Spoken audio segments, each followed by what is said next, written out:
और इस पे अगर भारत सरकार, और मैं खास करके धन्यवाद देना चाहूंगा प्रधानमंत्री मोदी जी का, कि उन्होंने बिहार बिहार नहीं, पूरे देश की आवाज, पूरे देश की शोषितों की आवाज, पीड़ितों की आवाज बने जननायक कर्पूरी ठाकुर जी को आज भारत का सर्वोच्च सम्मान देने की जो घोषणा की है, मैं उसके लिए हाथ जोड़ के उनका नमन करता हूं और उनको मैं प्रणाम करता हूं।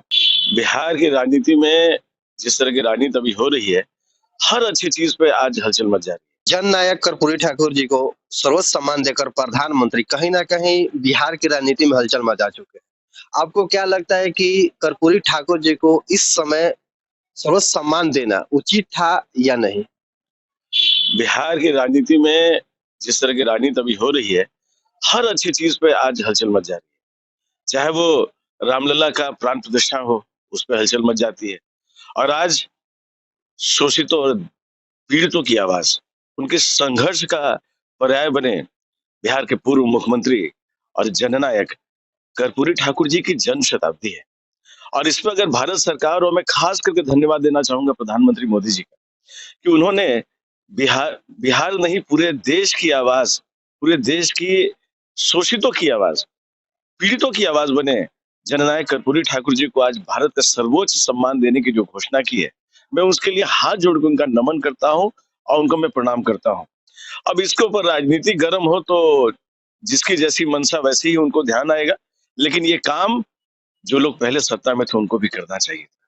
वो नहीं कर पाए, और आज मोदी जी उनके नहीं किए हुए कामों को जब कर रहे हैं, जो देश की आवाज थी, जब वो कर पा रहे हैं, तो लगता है कि सब में हलचल ऐसी बसती रहेगी।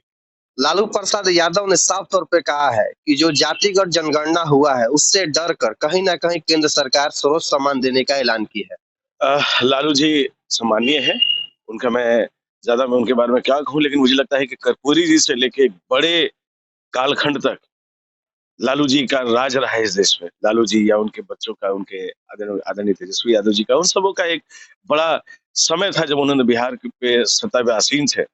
अब मुझे नहीं लगता है कि कर्पूरी ठाकुर जी की किसी भी आइडियोलॉजी को, किसी भी उनके विचारधारा को उन्होंने आगे बढ़ाने का काम किया। तेजस्वी यादव हो चाहे विपक्ष का हर एक व्यक्ति, ये भारत रत्न जो मिला है, सर्वोच्च सम्मान मिला है कर्पूरी जी को, इसको कहीं ना कहीं उल्टे वे में ले रहे हैं और मास्टर का स्ट्रोक माना जा रहा है बिहार की राजनीति के लिए। इस पे आपका क्या सोच है? ये कोई मास्टर स्ट्रोक नहीं है, ये श्रद्धांजलि है जननायक को।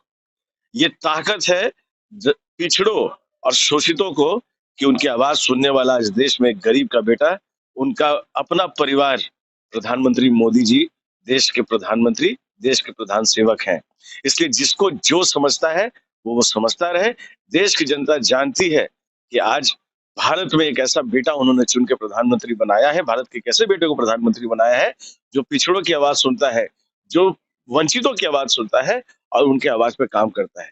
तो ये जो सर्वोच्च सम्मान दिया गया है, ये मास्टर स्ट्रोक तो बिल्कुल है, लेकिन मास्टर स्ट्रोक उन लोगों के लिए है जिनकी आवाज, ये सामंती लोग, और जब राजा के घर से राजा पैदा होता था, उन लोगों को ये पचेगा नहीं। तो उनके यहाँ से, उनके लिए तो ये तिलमिलाहट रहेगी ही, लेकिन ये मास्टर स्ट्रोक उनसे जाके पूछिए, उन वंचितों से पूछिए, उन शोषितों से पूछिए, जिनके जननायक कर्पूरी उनके दिलों में जिनके बैठते हैं। क्या राजनीति में बदलाव होने वाला है बिहार की राजनीति में, खास करके क्योंकि भारत रत्न मिल जाना, फिर नीतीश जी का मूड बदलना, फिर बीजेपी के हर एक नेताओं का सुर बदल जाना, आपको क्या लग रहा है इस पे? राजनीति तो बदलाव राजनीति में होते रहता है, उसमें कोई बड़ी बात नहीं है। लेकिन मुझे लगता नहीं कि अभी के प्रेजेंट सिनेरियो में, या प्रेजेंट अभी जो, अगर हम कर्पूरी जी के जननायक के इतने बड़े सम्मान को अगर राजनीतिक बदलाव से देखें, तो ये हमारा छोटी सोच का एक उदाहरण होगा। मुझे लगता नहीं कि ऐसी कोई विषय है। बाकी तो पार्टी का निर्णय अपना है, और राजनीति है, ये तो बदलती रहती है, कौन सी बड़ी बात है इसमें। आप देख रहे हैं बिहार 24 न्यूज।